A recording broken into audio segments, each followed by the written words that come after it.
இன்னைக்கு பஸ்சிமோத்தாசனா எப்படி பண்றது, அது என்னென்ன மாதிரி கரெக்ஷன்ஸ்லாம் நம்ம பண்ணலாம், பெர்ஃபெக்ட்டா எப்படி பண்றது அப்படின்னு பார்க்கலாம்.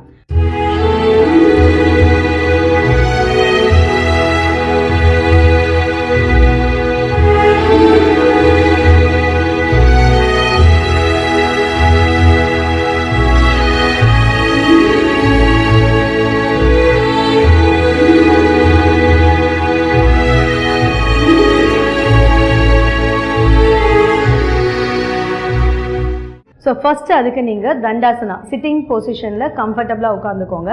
ஏன்னா பஸ்சிமோத்தாசன் வந்து ஈஸியாக யாருக்குமே வராது.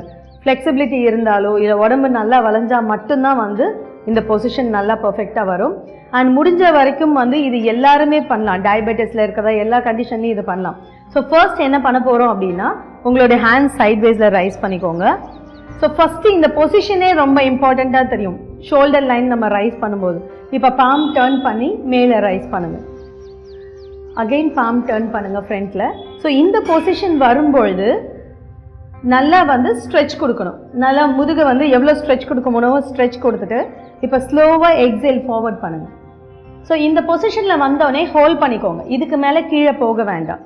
ஸோ ஃபஸ்ட்டு உங்களால் உங்கள் காலை பிடிக்க முடியுதான்னு பார்க்கணும். ஸோ பிடிக்க முடியுது அப்படின்னா இந்த மாதிரி ஃபிங்கர்ஸ் வச்சுக்கலாம்.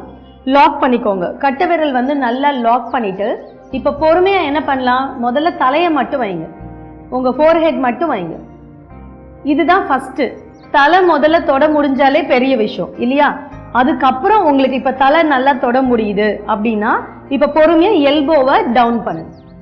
எல்போ ஃப்ளோருக்கு வரும்பொழுது நல்லா முடிஞ்ச வரைக்கும் கொஞ்சம் கேப் தெரியும். ஓகேங்களா? இப்போ என் கை தெரியுதா இந்த பக்கம்? ஸோ இந்த கை தெரியுற அளவுக்கு கேப் இருக்குன்னா அப்போ என்ன பண்ணலாம், அடுத்தது இன்னும் ஸ்லோவாக ப்ரெஸ் பண்ணி இன்னும் உள்ளே போகலாம். அந்த கேப் தெரியாத அளவுக்கு, கை உள்ளே போகாத அளவுக்கு நீங்கள் ப்ரெஸ் பண்ணலாம். ஸோ இதுதான் வந்து ஒவ்வொரு லெவல் ஸ்டேஜ் பை ஸ்டேஜாக வந்து நம்ம பர்ஃபெக்ஷன் கொண்டு வர்றது. இப்போ ஸ்லோவாக நம்ம ரிலாக்ஸ் பண்ணலாம். தலையை ஃபஸ்ட்டு லிஃப்ட் பண்ணிக்கோங்க. இப்போ கையை ஸ்ட்ரெச் பண்ணி மறுபடியும் மேலே வாங்க. இப்போ இதுல வந்து இப்போ நிறைய பேருக்கு எனக்கு வராது, எனக்கு வந்து குனியவே முடியாது, பெண்டே பண்ண முடியாது, நாங்க எப்படி பண்றது அப்படின்னா இப்போ செகண்ட் காம்பினேஷன் பார்க்கலாம். ஃபர்ஸ்ட் ரெண்டு நீயும் ஸ்லைட்லி பெண்ட் பண்ணிக்கோங்க கொஞ்சம். ஸோ இப்போ இந்த அளவுக்கு வந்து நீங்க பெண்ட் கொடுக்குறீங்க அப்படின்னா உங்க உடம்பு தானாவே வந்து என்ன ஆகும், வயிறு வந்து காலில் டச் ஆயிடும். சரிங்களா? அப்போ மறுபடியும் பண்ணலாமா? கை மறுபடியும் ரைஸ் பண்ணிக்கோங்க. ஸ்லோவாக ஃபார்வர்ட் பண்ணி கால் இப்போ தொடும். இப்போ காலே தொடாதுன்னு சொல்கிறவங்களுக்கு என்ன ஆகும், கால் நல்லா தொடும். தலை மட்டும் டச் பண்ணிக்கோங்க. ஸோ இப்போ இவ்வளோ கேப் இருக்குது. ஓகேவா?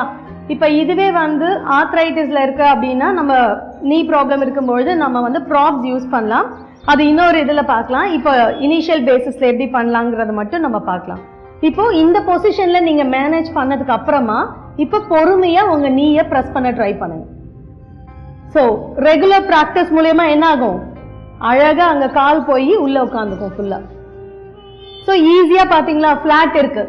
ஸோ இப்போ இவங்களுக்கு வர ஃப்ளாட்டுக்கும் இந்த பக்கம் இருக்கிற ஃப்ளாட்டுக்கும் பார்த்தீங்களா நல்லா ஃப்ளாட் ஆகிடுச்சு, நல்லா ஸ்ட்ரெச் பண்ணியிருக்காங்க.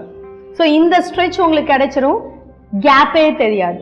ஸோ கம்ஃபர்ட் ஜோன் வந்துடும். எல்போ வந்து கீழே நல்லா ஃப்ளோரில் டச்சாக இருக்கும். அண்ட் கால் பாதமும் நல்லா டைட் பண்ணலாம். ஸோ இந்த பாதத்தை வந்து நீங்கள் ஸ்ட்ரெச் பண்ணியிருக்கலாம், இல்லை நேராக வைக்கலாம். எந்த அளவுக்கு நீங்கள் பாதத்தை ஸ்ட்ரெயிட் பண்ணுறீங்களோ அந்த அளவுக்கு நம்மளுடைய நர்வ்ஸ் எல்லாம் நல்லா ஸ்ட்ரெச் ஆகி டைட்டன் ஆகும். ஓகே, இப்போ ஸ்லோவாக ரிலாக்ஸ் பண்ணிக்கலாம். கையை ஸ்ட்ரெச் பண்ணிக்கோங்க ஃப்ரண்ட்டில். ஸ்லோலியா அண்ட் பொறுமையாக நீங்கள் ரிலாக்ஸ் பண்ணிக்கோங்க. பஸ்சிமோத்தாசனா இது வந்து கம்ப்ளீட் பேக் ஸ்ட்ரெச்சிங் போஸ். இப்போது இவங்க இந்த போஸ்டர் பண்ணும்பொழுது உட்கார்ந்துட்டு கையை நல்லா ஸ்ட்ரெச் பண்ணி பண்ணாங்க. நான் ஒவ்வொரு இன்ஸ்ட்ரக்ஷனாக சொல்லிட்டு இருந்தேன், நீங்கள் பார்த்துப்பீங்க. ஸோ இங்கேயும் அதே மாதிரி என்னென்ன பொசிஷனில் மூமெண்ட்ஸ் நடக்குது அப்படின்னு நீங்கள் வாட்ச் பண்ணிங்கன்னா நமக்கு ஃபஸ்ட்டு என்ன ஆகுது, கையை நீங்கள் ஷோல்டர் ரைஸ் பண்ணி பண்ணுறீங்க. அப்போது நீங்கள் ஷோல்டர் ரைஸ் பண்ணும்பொழுதே முதல்ல ஒரு விஷயம் என்ன நடக்கும் அப்படின்னா உங்களுடைய கம்ப்ளீட் பேக், ஏன்னா நான் சொல்லும்பொழுதே இது பேக் ஸ்ட்ரெச்சிங் போஸ் அப்படின்னு சொன்னேன். இதை இன்னொரு வகையில் போஸ்டீரியர் ஸ்ட்ரெச்சிங் போஸ் அப்படின்னு சொல்லுவாங்க. நம்மளுடைய முதுகு பக்கத்தில் இருக்கக்கூடிய மொத்த பாடி பார்ட்ஸுமே வந்து கம்ப்ளீட்டாக ஸ்ட்ரெச் ஆகும். அதே மாதிரி உங்களுக்கு வயிறு சம்மந்தப்பட்டமான பிரச்சனைகள், ஏன் நான் வயிறுன்னு காமனாக சொல்கிறேன், ஏன்னா இன்றைக்கி ஒரு பிரச்சனையாக இருந்தால் பரவாயில்ல, நம்ம ஸ்பெசிஃபை பண்ணி சொல்லலாம். இன்றைக்கி நிறைய பிரச்சனைகள் நமக்கு இந்த வயிறு சம்மந்தப்பட்ட இதில் வந்து நம்ம இன்றைக்கி டாக்டர்ஸ் கிட்ட போகிறோம். அதுவும் இல்லாமல் இன்றைக்கி கைனகாலஜிஸ்ட் கிட்ட வந்து அதிகமாக போகிறதும் இந்த மாதிரி பிரச்சனைகளால் தான்.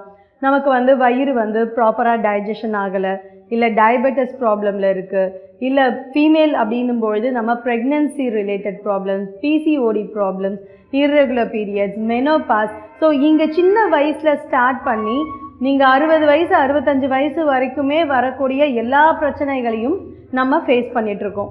இதில் வந்து ஃபைப்ராய்ட், டியூமர், இந்த மாதிரி பிரச்சனைகளும் நமக்கு நிறையா வருது. ஸோ முடிஞ்ச வரைக்கும் வந்து இந்த போஸ்டரை பண்ணுறதுக்கு நீங்கள் ட்ரை பண்ணுங்கள்.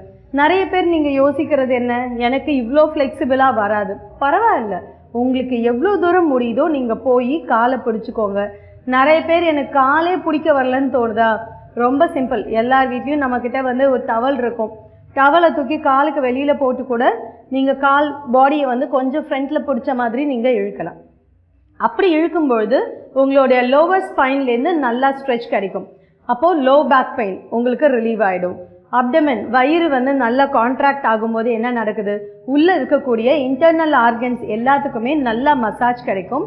அதே மாதிரி உங்களுக்கு ஸ்ட்ரெஸ், ஆங்ஸைட்டி, நம்மளுடைய மென்டல் ஹெல்த் பேஸ் பண்ணி சொல்லும்பொழுது நம்மளை காம் டவுன் பண்ணும். நம்ம நர்வ்ஸ் எல்லாம் வந்து காம் பண்ணிவிட்டு நம்மளை ரொம்ப ரிலாக்ஸ்டாக ஃபீல் பண்ணுறதுக்கு இந்த போஸ்டர் ரொம்ப ஹெல்ப்ஃபுல்லாக இருக்கும்.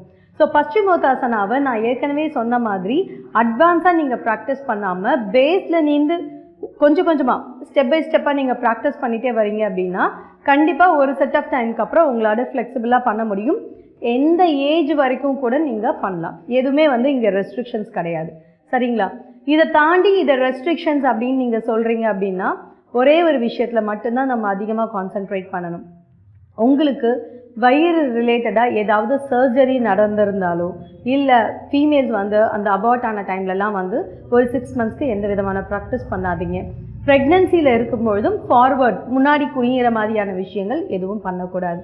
ஸோ வயிறில் வேறு ஏதாவது கட்டி அந்த மாதிரி இருந்தாலும் நீங்கள் இனிஷியல் ஸ்டேஜில் இருக்கீங்கன்னா ஓகே, அதுக்கு அடுத்த ஸ்டேஜுக்கு போகிறீங்கன்னா இதெல்லாம் பண்ணக்கூடாது. முடிஞ்ச வரைக்கும் நீங்கள் பண்ணும்பொழுது பர்ஃபெக்ட் கம்ஃபர்ட் ஜோன் அப்படின்னு சொல்கிறோம். ரெண்டாவது ப்ராப்பர் கைடன்ஸ். ஸோ குருவோட அட்வைஸோடு நீங்கள் இதை பண்ணுறது ரொம்ப நல்லது. இன்றைக்கி நம்ம பார்த்துருக்கக்கூடிய பஸ்சிமோத்தாசனா உங்களுக்கு ரொம்ப யூஸ்ஃபுல்லாக இருக்கும்னு நினைக்கிறேன். நாளைக்கு அடுத்த செக்மெண்ட்டில் வேறு ஒரு ஆசனாவோட உங்களை மீண்டும் சந்திக்கிறேன். வணக்கம்.